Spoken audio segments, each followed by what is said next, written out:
हमारा next chapter है pair of linear equation in two variable. सबसे पहले इस चैप्टर के नाम पे रुकेंगे अभी हम लोग 5-7 मिनट, समझा जाए पहले क्या है।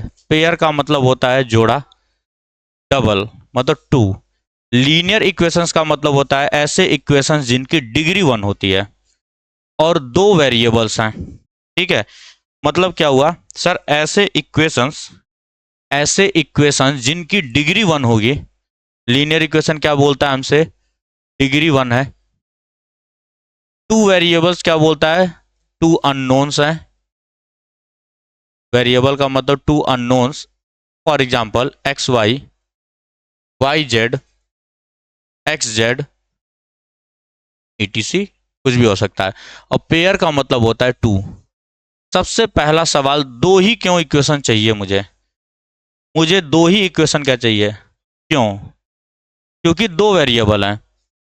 एक बात हम लोग बचपन से सीख करके आए हैं कि जितने भी वेरिएबल्स होते हैं उतने ही नंबर ऑफ इक्वेशंस होने चाहिए। बहुत बढ़िया।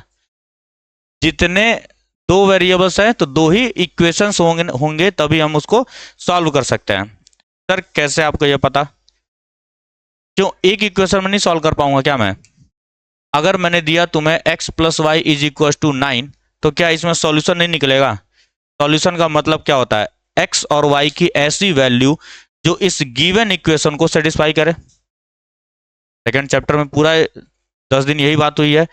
जीरो सॉल्यूशन रूट, इसका मतलब क्या होता है, वेरिएबल की ऐसी वैल्यू जो इस इक्वेशन को सेटिस्फाई कर दे। सेटिस्फाई करने का मतलब एलएचएस आरएचएस के बराबर कर दे। तो क्यों मुझे एक्स और वाई की वैल्यू नहीं मिलेगी क्या? मिलेगी सर। क्या क्या मिलेगी, 0 9 9 हो जाएगा, 1 8 9 हो जाएगा, 2 7 भी 9 होता है, 3 6 भी 9 होता है, 4 5 भी 9 होता है। क्या इस तरह करते करते मैं इनफाइनाइट आंसर्स को लिख सकता हूं कि नहीं? मैं इनफाइनाइट आंसर्स को लिख सकता हूं। तो ये कहना गलत है। टीचर्स क्या होता है, भावनाओं में बह के ये कह देते हैं दो अननोन है, दो इक्वेशन है, कभी सॉल्व नहीं होगा। दो इक्वेशन दो अननोन कभी सॉल्व नहीं होगा, ये बोल देते हैं लोग। गलत है वो। दो इक्वेशन है अगर, या एक इक्वेशन है दो अननोन है, एक इक्वेशन है दो अननोन है तो भी सॉल्यूशंस आता है। ये सारे सॉल्यूशंस ही लिखा हूं मैं, ये सारे जीरोज हैं, सारे रूट हैं, सारे सॉल्यूशंस हैं, है ना। लेकिन हम लोग हमेशा जब भी किसी इक्वेशन को सॉल्व करते हैं यूनिकनेस के लिए सॉल्व करते हैं। एक सिंगल वैल्यू आनी चाहिए। यहाँ पे कितनी वैल्यू जा रही है, इनफाइनाइट वैल्यू जा रही है, हमें यूनिक सॉल्यूशन नहीं मिल रहा है। इस वजह से हम लोग दो इक्वेशंस लेते हैं। जो डेफिनेशन बोला जाता है कि जितने वेरिएबल उतने ही इक्वेशन, सुने होगा तुम लोग भी, जितने वेरिएबल उतने equations to get unique solution. Unique solution पाने के लिए हमको यह काम करना होता है, x की एक ही वैल्यू, y की एक ही वैल्यू अगर हमें चाहिए होगी तो दो इक्वेशन चाहिए। इसीलिए यहां क्या लिखा गया है, पेयर। दो इक्वेशंस हैं क्योंकि दो अननोन्स हैं। सर क्यों दो ले रहा है, एक पे भी सॉल्व होता है? हाँ सर सॉल्व होता है, करके दिखाया मैंने। एक पर भी सॉल्व होगा लेकिन यूनिक वैल्यू नहीं मिलेगी मुझे। क्या मिलेगी, एक्स वाई की कई सारी वैल्यूज मिलती हैं, इनफाइनाइट वैल्यूज बहुत सारी, लेकिन मुझे चाहिए सिंगल वैल्यू। इस वजह से हम लोग दो इक्वेशन लेते हैं। तीन अगर अननोन है तो तीन इक्वेशन, क्यों, यूनिक आंसर चाहिए मुझे। सॉल्व तो एक पर भी हो जाएगा, सॉल्व एक पर भी होगा बालक। यहाँ पे मैं इनफाइनाइट आंसर्स को निकाल सकता हूँ। -1 + 10 9 आएगा, -2 + 11 9 आएगा।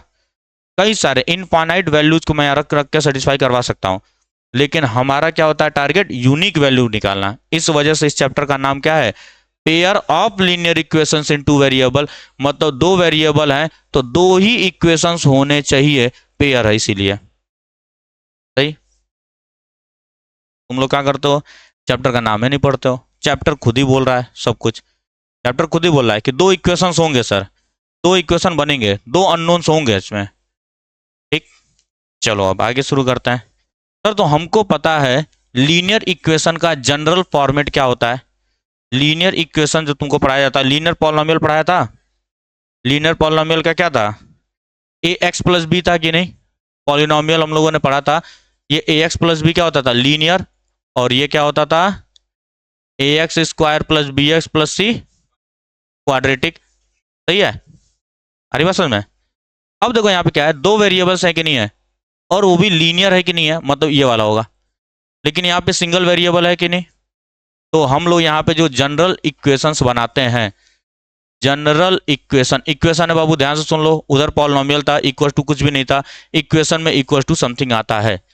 जनरल इक्वेशन जो बनेगा हमारा, या जनरल फॉर्मेट बोल सकते हो तुम, या जनरल फॉर्मेट बोला जा सकता है, क्या होगा, a x plus b y plus c equals 0। वही है, वो वही है। देखो, एक था एक्स का कोफिशिएंट और एक था कांस्टेंट, यहाँ भी है एक्स और कांस्टेंट, लेकिन एक और वेरिएबल तो लेकर आना है मुझे, इसलिए मैं बीच में बी वाई को लेकर के चलाया। ठीक, कितने इक्वेशंस हैं, 2 हैं, तो 2 बार ये चीज लिखना पड़ेगा कि नहीं मुझे, a x plus b y plus c equal to 0। अब सर ये दोनों तो सेम ही हो जा रहा है, इसीलिए हम क्या करते हैं, इसको 1 1 1 कर देते हैं और इसको 2 2 2 कर देते हैं। ये जनरल फॉर्मेट हुआ कि जितने भी इक्वेशंस बनेंगे वो इसी फॉर्मेट के बनेंगे। और याद रखना यहाँ पे a1 a2 b1 b2 zero नहीं हो सकता, क्योंकि अगर ये जीरो हो गया तो क्या बन जाएगा, linear equation in one variable हो गया ये, जबकि हम लोग क्या पढ़ रहे हैं, 2 वेरिएबल पढ़ रहे हैं। ठीक, उसके बाद हमने क्या चर्चा की थी कि सर लीनियर इक्वेशन का मतलब क्या होता है, लाइन बनेगा कि नहीं, एक स्ट्रेट लाइन, ग्राफ पढ़ा जाएगा इसी चैप्टर में। ग्राफ क्या बनेगा, एक स्ट्रेट लाइन बनेगा। अब तुम्हारे पास कितनी लाइनें हैं, 2 लाइनें हैं। 2 लाइनों से तुम क्या क्या करा सकते हो, देखो यहाँ पे ध्यान से, 2 लाइनें मेरे पास दी गई हैं, एक लाइन ये एक लाइन ये, कभी ना मिले, पैरेलल हो जाए। अगर ऐसे करूंगा तो ये आगे जाकर मिल जाएंगी, इसको बोलते हैं कन्वर्जिंग लाइंस। ठीक है, ये इन लाइंस को क्या बोलते हैं हम लोग, ऐसे जो है ये आगे जाके कहीं कहीं मिलेंगे, कन्वर्जिंग। ये क्या होता है, डाइवर्जिंग लाइंस, ये इधर जा रहा होगा ये इधर जा रहा होगा, ठीक है, ऐसे करके जाएगा ये डाइवर्जिंग लाइन। ये भी तो देखो कहीं कहीं मिल जाएंगी पीछे आकर के, ठीक है।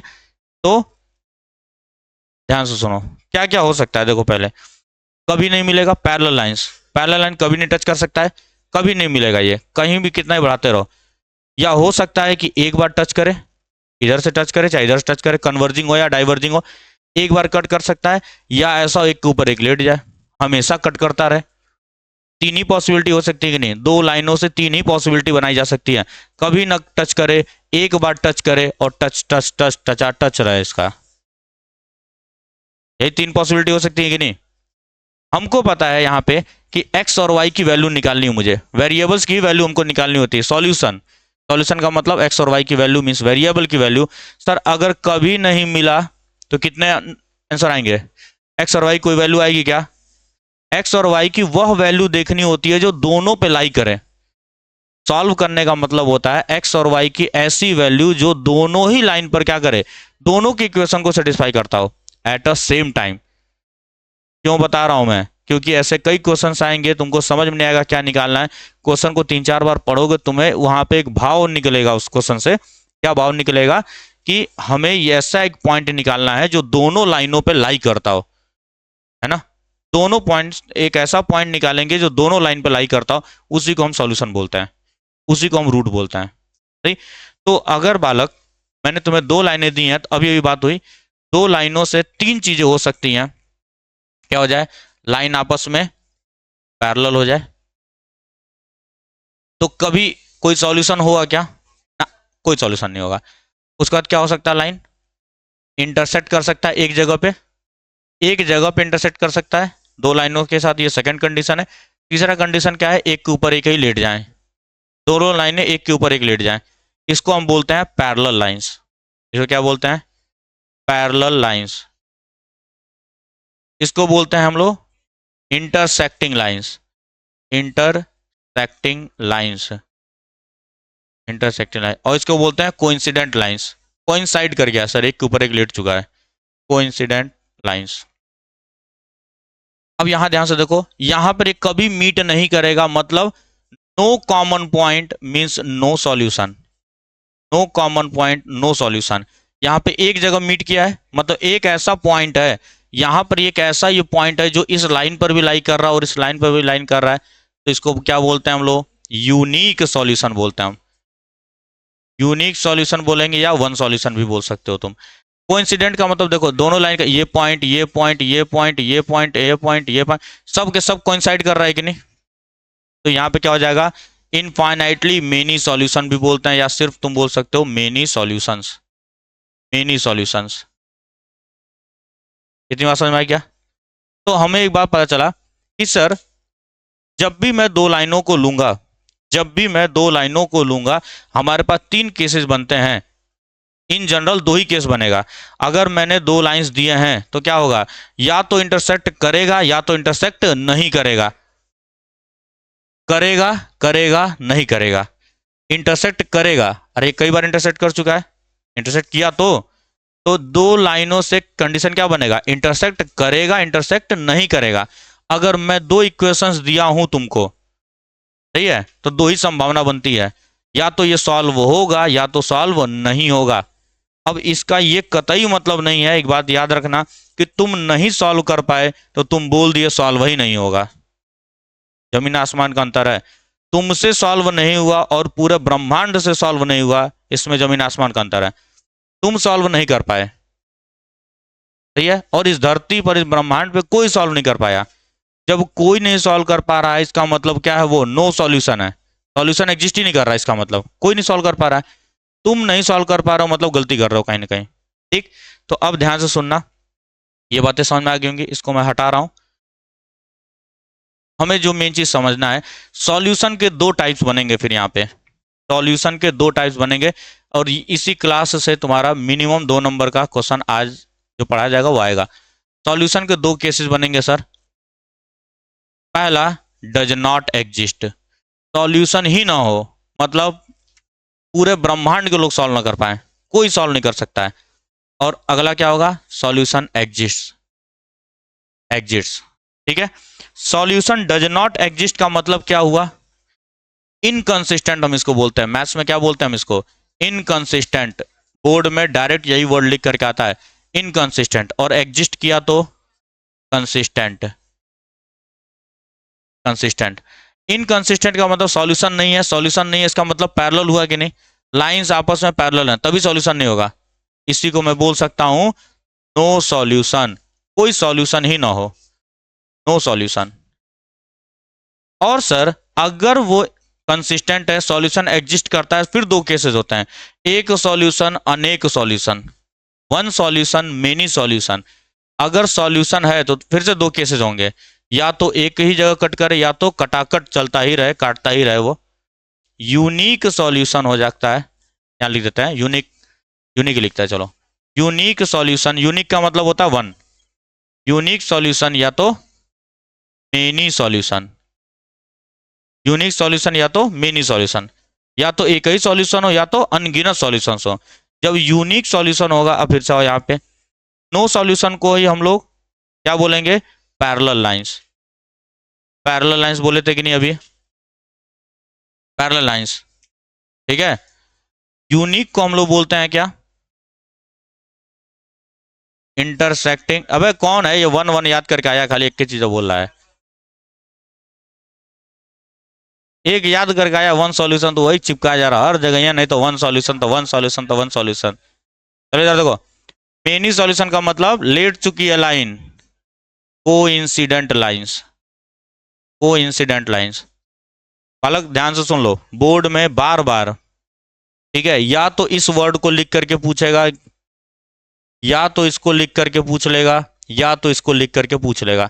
अब हम लोग क्या बार बार ग्राफ बनाएंगे, बताओ क्या ये फिजिबल है ग्राफ बनाना, क्या हम बार बार ग्राफ बना के देखेंगे, काट रहा है एक जगह, काट रहा है कि लेट चुका है कि कहीं नहीं काट रहा है, क्या पॉसिबल है ग्राफ बनाना हर बार ना? तो सर हमको एक दूसरा तरीका चाहिए होगा, ताकि मैं इजीली बता सकूं कि लाइन इंटरसेक्टिंग है कि पैरेलल है कि नो सॉल्यूशन क्या है, बताने का एक आसान तरीका चाहिए। तो हम लोग कोफिशियंट्स को देख करके भी बता सकते हैं, उसके डिटेल में नहीं जाऊंगा मैं कि कैसे बताया जाता है, रेगुलर क्लास चल रही थी सब बताया था, A1/A2 B1/B2 क्या होता है, स्लोप होता है, लाइन होती है, सारी चीजें बताई गई थी तुमको। अभी कुछ नहीं बताया जाएगा क्योंकि उसका रिक्वायरमेंट है ही नहीं, नीड नहीं है उसका। ठीक, 11 में आओगे पढ़ोगे तो फिर बता दिया जाएगा। यहाँ देखो, पैरेलल लाइंस के लिए क्या होता है कंडीशन, तुमको कंडीशन याद रखना है, क्या होगा, A1/A2 equals to B1/B2 not equals to C1/C2। Intersect कर रहा है मतलब A1/A2 not equals to B1/B2। और कोइंसाइड माने लेट चुका है, सब बराबर है। जब लेट ही चुका है दो लोग एक के ऊपर एक, तो सब बराबर ही है सब। ठीक है, ये कंडीशन तुमको याद होना चाहिए। A1/A2 equals B1/B2 but not equal to C1/C2 for no solution parallel inconsistent. Unique के लिए A1/A2 is not equal to B1/B2 and for many solution A1/A2 is equal to B1/B2 is equal to C1/C2। ये अगर condition तुम्हें याद रहेगा तभी तुम question कर पाओगे, क्योंकि मिनिमम एक सवाल जरूर आएगा, find the value of k for which given pair of linear equations have infinite solution. ऐसा क्वेश्चन आया मान लो। ठीक है, एक क्वेश्चन इस पर करते हैं जरा, एक क्वेश्चन इस पर देखते हैं। क्या भाई? हाँ दिया जाएगा, दिया जाएगा, उसको भी सीट मिल जाएगा, कल ले लेना। कौन सा? अभी नहीं, कल दिया जाएगा, सीट कल मिलेगा। अभी क्वेश्चन देखो पहले, यहाँ पे मैंने बोला find K if 2x plus K Y equal 7 and 3x plus 4y equals 14 has no solution, has no solution. मान लो ऐसे आया, कल और प्रैक्टिस किया जाएगा क्वेश्चंस का, अभी बस बेसिक बता रहा हूं तुम्हें। मान लो दिया गया है, ये दो इक्वेशन दिए गए और क्वेश्चन साफ साफ बोल रहा है कि सॉल्यूशन नहीं है, नो सॉल्यूशन, सॉल्यूशन नहीं है इसका। Then find the value of K की वैल्यू क्या होगी, के की वैल्यू क्या होगी। तुमको क्या करना है, सबसे पहला काम इसमें लिखना पड़ेगा, on comparing with a1x plus b1y plus c1 equal 0 and a2x plus b2y plus c2 is equal to 0। a1 की वैल्यू कितनी होगी, a1 की वैल्यू, a2 की वैल्यू, a1 b2 की वैल्यू, c2 की वैल्यू। इधर लाएंगे बालक, इधर 0 होता है, इसको लाएंगे तो ये 0 हो जाएगा, -7। a2 की वैल्यू कहाँ गलत हो गया? अरे ठीक है यार, a2 कितना हो जाएगा, b2 c2 -14, क्योंकि ये इधर आना चाहिए, इक्वल टू 0 होना चाहिए। सही है, क्या बोला गया है, नो सॉल्यूशन। नो सॉल्यूशन यहां पर है कि नहीं है? कंडीशन क्या है, a1/a2 यहां लिखोगे तुम, for no solution a1/a2 is equal to b1/b2 is not equal to c1/c2। Sir value put करेंगे, 2/3 equals k/4 but not equal to -7/-14। अब ध्यान से सुन लो, दोनों ही कंडीशंस को हमें सेटिस्फाई करवाना होता है। जब भी तीन रेशियोज लिखे गए हों और उनके बीच में इक्वलिटी या अनइक्वलिटी का साइन बनाया गया होगा, तीनों केसेस को लेकर के हम चलेंगे। सही, देखो यहाँ पे पहले इसको लेकर चलेंगे, 2/3 इज इक्वल टू k/4, तो यहाँ से k की वैल्यू कितनी आ जाएगी, 8/3, क्रॉस मल्टीप्लाई कर दिया गया।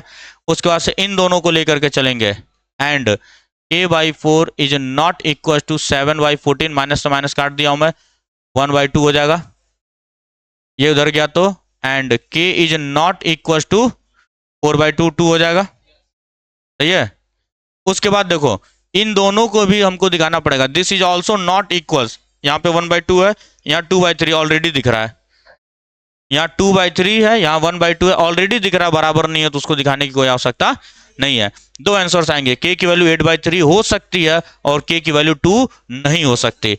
ये दोनों ही केसेस लेकर के चला जाता है। बच्चे आमतौर पे गलती यही करते हैं कि सिर्फ इक्वलिटी वाला लेकर के चलते हैं, इनइक्वलिटी वाले को हटा देते हैं, और एग्जाम में क्या करेगा, एमसीक्यू में देगा और यही ऑप्शन दिया रहेगा, फिर माता मारते रहना उधर बैठ करके, सारे केसेस को लेकर के चला जाएगा। ठीक, अब कल जो है इस पर बेस्ड और सारे क्वेश्चंस को किया जाएगा। सबसे पहले तुम्हारा होमवर्क क्या रहेगा, एनसीईआरटी के जितने भी क्वेश्चन इस टाइप के हैं सारे क्वेश्चन लगने चाहिए। पहला एक्सरसाइज,